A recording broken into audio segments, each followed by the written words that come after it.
நாகை, திருவாரூர் உள்ளிட்ட டெல்டா மாவட்டங்களில் வெளுத்து வாங்கும் கனமழை. கடந்த 10 மணி நேரத்தில் அதிகபட்சமாக வேதாரண்யத்தில் 10 சென்டிமீட்டர் மழை பதிவு, கோடியக்கரையில் 14 சென்டிமீட்டர் மழை பதிவு.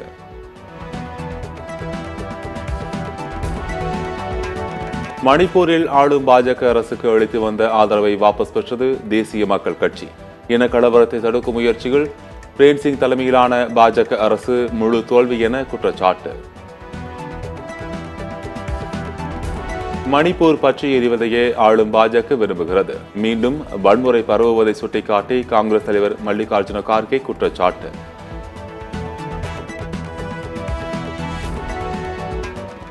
அமெரிக்காவில் நடைபெற்ற 6வது உலக கோப்பை கேரம் சாம்பியன்ஷிப் போட்டி. 3 பிரிவுகளிலும் தங்கப் பதக்கங்களை வென்று தமிழக வீராங்கனை காசிமா சாதனை. உலக கேரம் போட்டிகள் சாம்பியன் பட்டம் வென்ற தமிழக வீராங்கனை காசிமாவுக்கு முதலமைச்சர் மு.க. ஸ்டாலின் வாழ்த்து. எளியோரின் வெற்றிகள்தான் திராவிட மாடலின் வெற்றி அடங்கியுள்ளது என பெருமிதம்.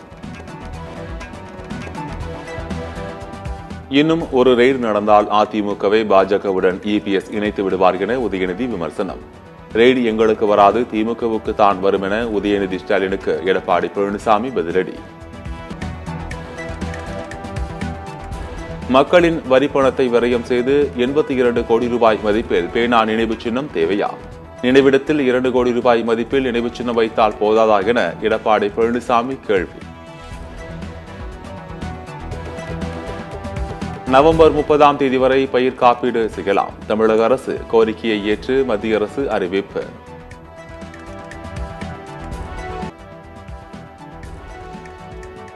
நடிகர் தனுஷ் எதிர்ப்பை மீறி ஆவணப்படத்தில் இடம்பெற்ற காட்சி. விக்னேஷ் சிவன், நயன்தாரா திருமணம் தொடர்பான ஆவணப்படம் பத்திரிகையாளர்களுக்கு திரையிடல்.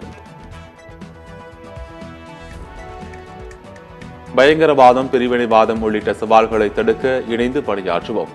அரசுமுறை பயணமாக நைஜீரியா சென்றுள்ள பிரதமர் மோடி அந்நாட்டு மக்கள் மத்தியில் பேச்சு. டெல்லி அமைச்சர் கைலாஷ் கெலாட் ராஜினாமா கடிதத்தை ஏற்றார் முதலமைச்சர் அதிஷி. கைலாஷ் கெலாட் கவனித்து வந்த பொறுப்புகள் பிற அமைச்சர்களுக்கு வழங்கப்படும் என அறிவிப்பு. எனக்கு பயமில்லை, நான் எப்போதும் ஓடி ஒழிய மாட்டேன். ஹைதராபாத்தில் கைது செய்வதற்கு முன்பு நடிகை கஸ்தூரி பேசி வெளியிட்ட வீடியோ வைரல்.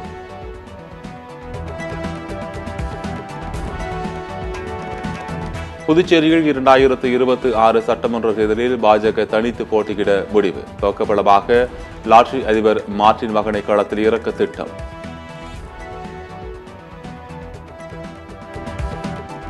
மங்களூருவில் நீச்சல் குளத்தில் மூழ்கி 3 இளம் பெண்கள் உயிரிழந்த சம்பவம்.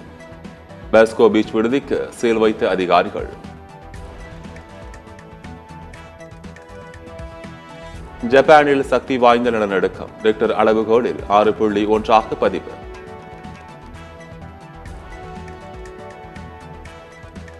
புஷ்பா 2 திரைப்படத்தின் ட்ரெய்லரை பார்க்க பீகாரில் குவிந்த கூட்டம். பாட்னாவில் உள்ள காந்தி மைதானத்தில் கொட்டு மழையில் முண்டியடித்த ரசிகர்கள்.